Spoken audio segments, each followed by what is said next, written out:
To have the Yamaha DM7 series talk with QLab, the first thing that we're going to do is we're going to go to the menu button at the top right hand corner. We're going to hit setup, and then we're going to go user setup. Next thing we want to click on is user defined keys. And then we actually have the sidecar. This can be done with or without the sidecar. You could also do it with the custom control buttons over here, but in this case we're going to put the controls over here at the far bottom right of the sidecar.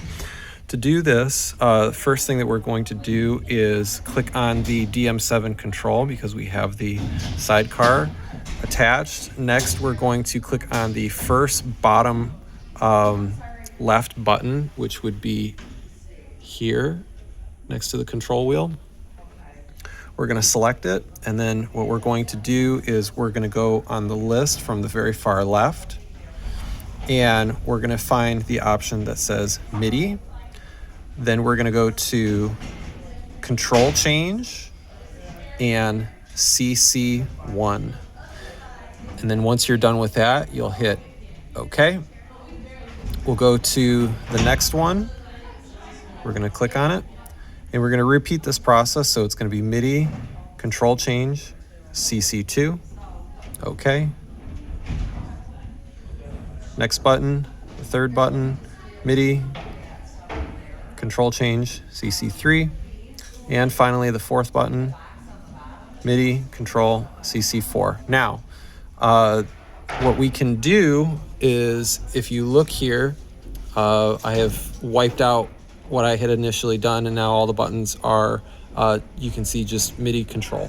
Now what we're going to do is we're going to make it nice and pretty to look at. We're going to hit edit label, and we're going to click on, so edit label, and then click on the one that you want to change.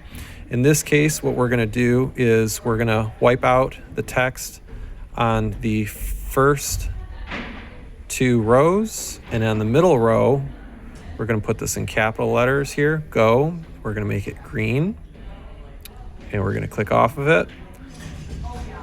And next, we're going to go to the next button here. Wipe out that information. OK. Wipe out that information. OK.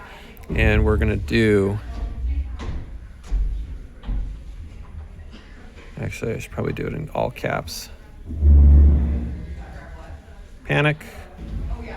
And we're going to make that red.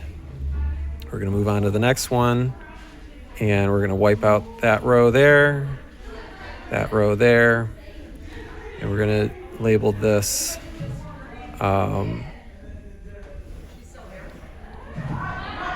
next, and we're going to make that blue, and click on the last one here. We're going to wipe out that information, and we're going to do back.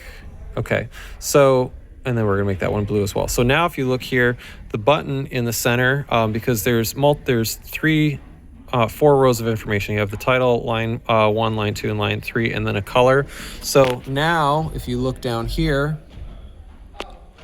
we have, so that technically would be line 1, line 2, and line 3. So you can see here we've got go, it's green, panic, it's red, next is blue, and back is blue. You can make the colors whatever you want. So with that being said, what everything that needed to be done with the actual control data, you can see here, it says MIDI, control change, CC1. So these are the actual commands that are being sent when you press the button. Now what we need to do is we need to set up MIDI to be sent. Now this is going to be sent over the USB cable, and what we're going to do is we're going to go over to the main button, setup, and then we're going to go to MIDI GPIO. We're going to go to the first tab here, which says MIDI setup. We're going to make sure that USB is selected. The important piece that we want to look for right now is the transmit is set to channel 1, and we want to make sure that control change is highlighted like this. So that would complete. So basically what that's doing is that's saying, yes, we want to output, we want to TX or transmit over USB. Once we're done, now we can go over to QLab, And what we're going to do is, this is a QLab session that we already have running, and we're going to go to the little gear icon at the bottom of the corner of the screen. That's going to open up our options there. What we want to look for is controls, okay? And we're going to go into controls, and then we're going to go over to workspace MIDI, and then workspace MIDI channels. So what we want to do is, that's going to be any, and then we need to make sure that use musical MIDI voice messages is selected right here. That needs to be on.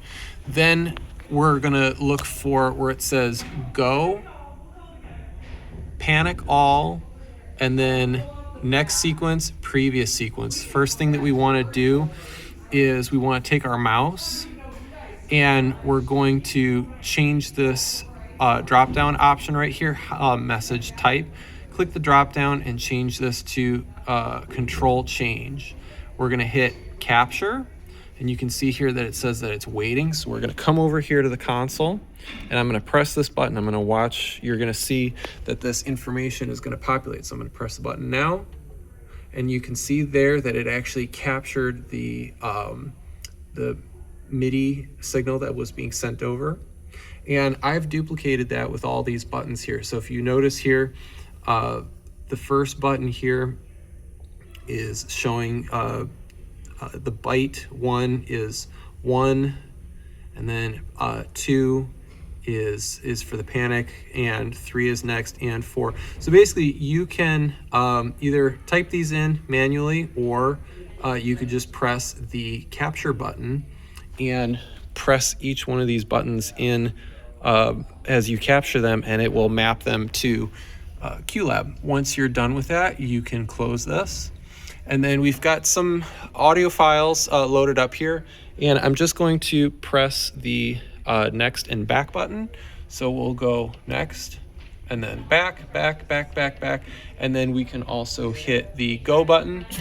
So now that's going to play the music, and then I also hit the panic button to stop. So that's how you can map the Yamaha DM7, either the full size or the compact. This does not require any extra licenses out of the DM7, and this will work on the free version of QLab. Thanks for watching.